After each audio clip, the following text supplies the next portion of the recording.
Okay, this is part 2 of a two-part series.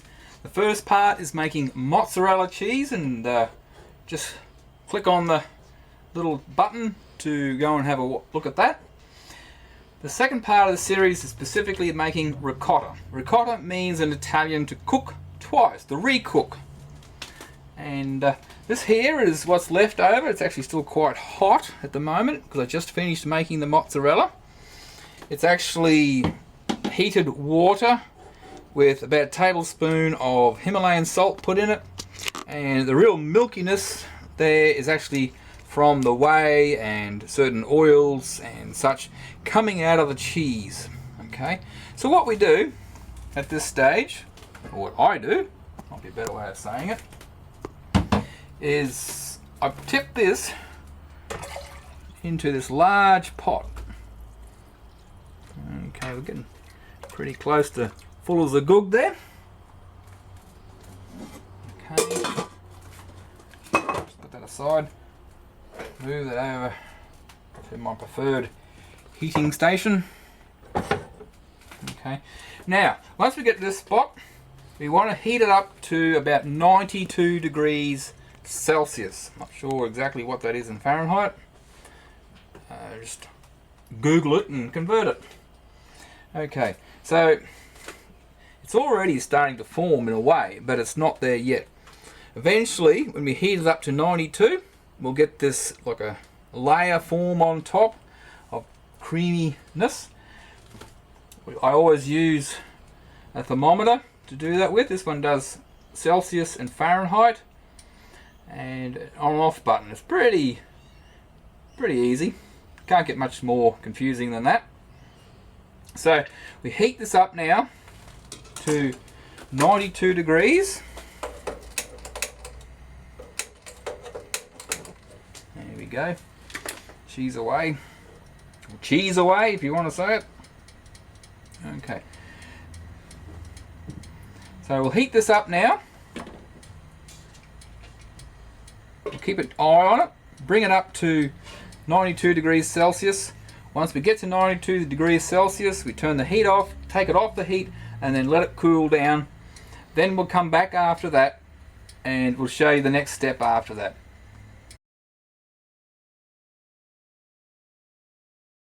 Okay, we got to 92 degrees Celsius. Once you get to 92 degrees Celsius, simply just turn the heat off.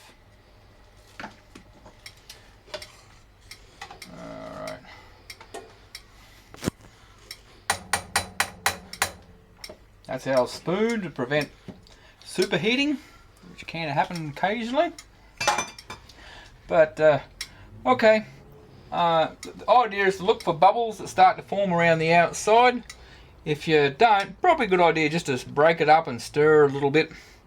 But what you see on top of there is all the oil and basically cream and whatnot that comes out of the whey, making ricotta. Okay, so what we do now, probably wouldn't hurt, just to show you, see it's all liquid underneath. That's all it is. We're just pushing aside that little layer that forms on the top. Okay, so we let that cool down for a little while now. Then we put it into a cloth. It can be a cheesecloth. Usually you have to layer it over a few times because you need to get down pretty fine. If it's too big of a hole, it'll all fall through. Normally what I do is just use a segment of, say, an old bed sheet or something similar, and we'll demonstrate that shortly. For now, we'll just let it cool down and show you what to do after that.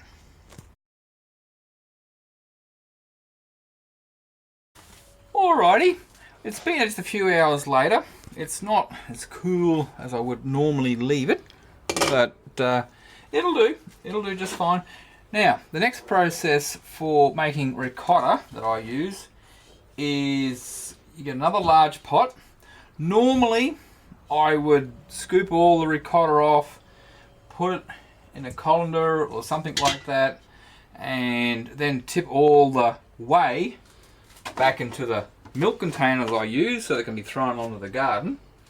But for the demonstrational purposes of this YouTube, I've just incorporated another pot, and I'll deal with the whey later. Okay, so normally you can get a large pot, a colander of some sort, and this is just a part of a bed sheet. Gives you a bit of an idea of the size of it. Could go a little smaller if you wanted to, but it's quite fine. Put it in place and then start scooping it off. And this is all you need to do. You can see it's forming a thick sort of layer on top. Try not to be too aggressive about it.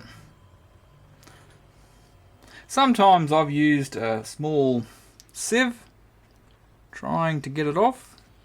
I think you tend to get more of the ricotta if you use a sieve, because you can collect all those little bits that are floating around inside there. But if you get it all and just let the whey drain through, you should be pretty all right.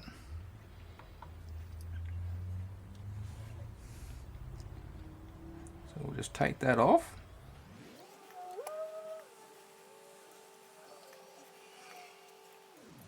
Best thing usually is finish this at night time. One of the reasons why is we have to let it hang overnight to drain the whey out of it. So, of course you could do it in the morning, but usually by the time you've finished cooking, making ricotta, first making the mozzarella before that, usually by night time, it's about when you do it anyway. This also is one of the things you'll have to sort of experiment with, how long you like to soak. You can do it for a few hours, say 8 hours, or you can do it overnight or longer. I probably wouldn't go a lot longer, personally.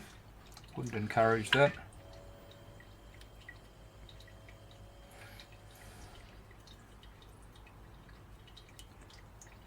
Getting a little bit picky now. Alright, so basically all you got now is whey left. And that can be put on plain, so long as it's not too salty or anything else like that. Now, there's our ricotta starting to form. Get opposite corners, tie them together.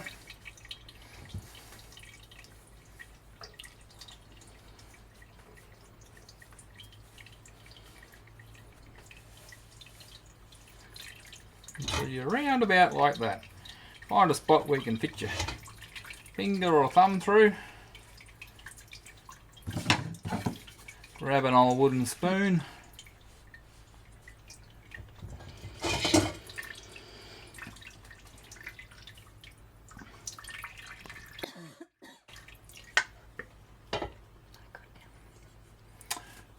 Put your colander aside. Now you can see it's sort of hanging down, so you can sort of just pull it a little bit tighter until it raises up. Okay, you let that hang overnight. Normally what I would do at this stage also is grab a bit of a tea towel and throw it over, just to keep little greeblies out of there, so that you don't get up in the morning and go, oh, I'm not going to have any of that today. So now we're going to let that soak overnight, and tomorrow we're going to then do the final putting together of the ricotta, and we'll see you then. Alright, it's been the next day, and admittedly we haven't done it as early as we probably should have, and a few things slowed us down through the day, but we won't let that worry us. So we're going to finalise the ricotta now, and it's been hanging there for a little while.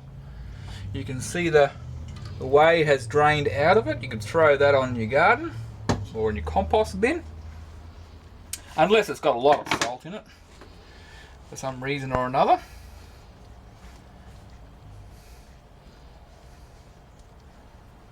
let's have a look at our ricotta cheese. Now technically you could have that pretty well as is, okay, but that would be rather boring. So, and we don't want boring around here. We want, I like that. That's what we want. Okay, just tip that onto there. Okay, just get a spoon and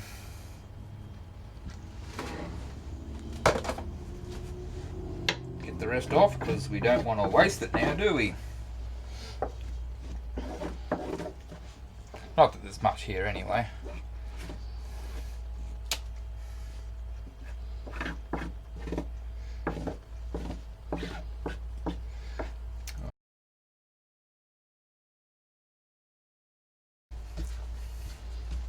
Put that aside. There is our ricotta cheese at this stage. Now, to make this more interesting, one of the best and products for adding with ricotta cheese, I find, but please do experiment. Who knows, you might be able to come up with a fancy chili type of lobster flavored ricotta. Who knows, but give it a try, experiment, enjoy yourself, find the flavors you like.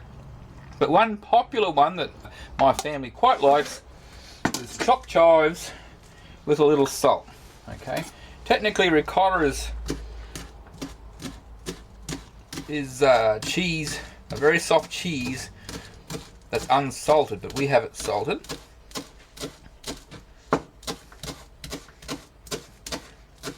Remember, there's plenty of evidence coming out these days that salt is actually quite good for you. I'm not a real big fan of ordinary table salt, just straight sodium chloride. I think that's probably likely to cause more harm than good. But if you want to go for salt, remember Celtic salt, Himalayan salt, a couple of good types of salt. In fact, some doctors, not my words, but some doctors in certain places are using Himalayan salt and Celtic salt to actually lower blood pressure. Okay, so that's something to think about. Alright, now Himalayan salt, or pink salt, some people call it. Put it in, put plenty on, you'd be surprised how much you'll want. Don't put too much on right at the beginning though, just in case you go, whoa, that's too salty. All you do is just simply mix that in.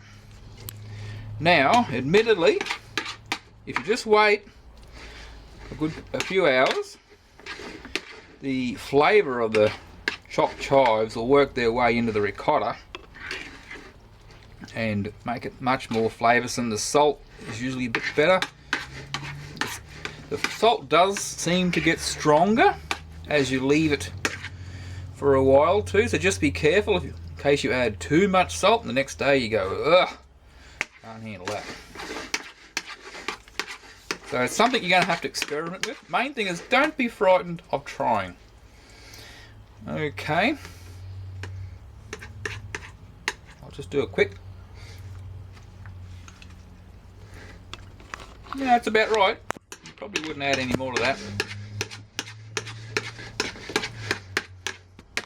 So I better, before I get overrun with fingers, let the taste tester try it out.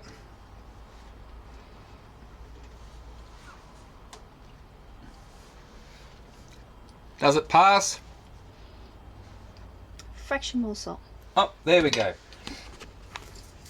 The gods have spoken. A fraction more salt. Remember, you're aiming to please, aren't you? So you need to please. And when it's your significant half, you've got to please, and that's just the law.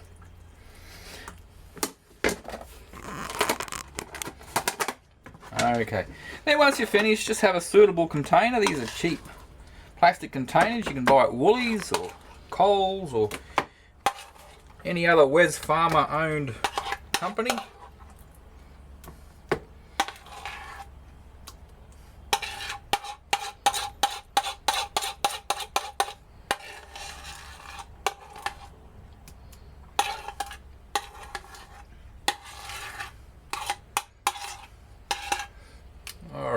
There we go.